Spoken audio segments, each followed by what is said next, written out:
જંબુસર ભાજપના ગઢ ગણાતા ગામોમાં કેસરીયો માહોલ, ભવ્ય બાઇક રેલી યોજાઈ.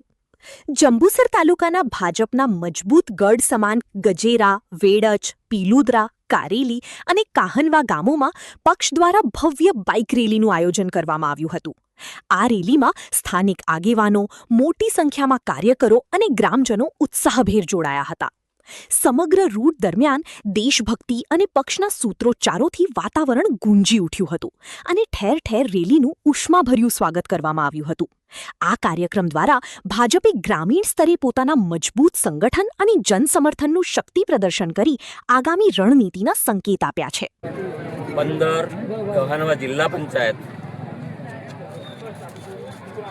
કહાનવા તાલુકા પંચાયત, કહાનવા 2 તાલુકા પંચાયત, ગજેરા તાલુકા પંચાયત અને વેડજ તાલુકા પંચાયત, કારેલી તાલુકા પંચાયત તમામ ઉમેદવારોના પ્રચાર અર્થે ભારતીય જનતા પાર્ટીના તમામ કાર્યકરો, તમામ યુવાનો તન મન ધનથી એક થઈ અને રેલીનું આયોજન કરેલું હતું. અને આ કાહનવા જિલ્લા પંચાયતની 6 સીટો અને કાહનવા જિલ્લા પંચાયતના ઉમેદવાર જંગી બહુમતીથી આ સીટો જીતશે એવી અમે અપેક્ષા રાખીએ છીએ અને જંગી બહુમતીથી આ ઉમેદવારો વિજય બનશે. અસ્તુ ભારત માતા કી જય, વંદે માતરમ.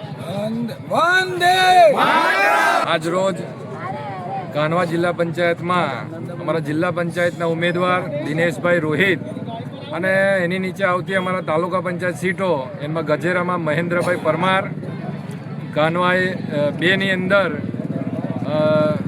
રંજનબેન ગોહિલ, કારેલીમાં પ્રકાશભાઈ પડિયાર, આ ઉમેદવારોના પ્રચાર અર્થે આજે ભવ્ય બાઇક રેલીનું આયોજન ભારતીય જનતા પાર્ટી દ્વારા કરવામાં આવ્યું, જેની અંદર 500થી વધુ બાઇક સવારોએ ભાગ લીધો અને યુવાઓમાં પણ એટલો ઉત્સાહ દેખાયો કે આ જ્યાંથી ગજેરાથી અમે રેલીની શરૂઆત કરી, ગજેરાથી વેડજ જમાદાર વગા વિસ્તારમાં રહી, પીલુદરા, ત્યાંથી કાહનવા અને ત્યાંથી કારેલી ખાતે આજે અહીંયા રેલીનું સમાપન કરવામાં આવ્યું.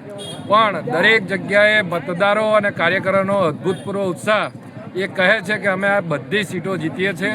જંબુસર તાલુકા પંચાયત અને એની નીચે આવતી અમારી 4 જિલ્લા પંચાયતો ભારતીય જનતા પાર્ટીના ઉમેદવારો જીતે છે. અને હું તમામ જંબુસર તાલુકાના 22 સીટના મતદારો અને 4 જિલ્લા પંચાયત સીટના મતદારોને વિશેષ અપીલ કરું છું કે તમામ મતદારો ભારતીય જનતા પાર્ટીના જે પણ ઉમેદવારો છે એમને જંગી બહુમતીથી જીતાડવા આપ સૌને અપીલ કરું છું. અને ભારતીય જનતા પાર્ટીના તમામ કાર્યકર્તાઓને ખાસ અપીલ કે આગામી 26 તારીખ 6 વાગ્યાના ચૂંટણી પૂરી થાય ત્યાં સુધી આપ સૌ કામે લાગો અને તમામ જે પણ કમળના નિશાન પર આપણા ઉમેદવારો લડી રહ્યા છે એમને જીતાડવા હું ખાસ વિનંતી કરું છું. ભારત માતા કી જય. જય જય ગરવી ગુજરાત. જય શ્રી રામ.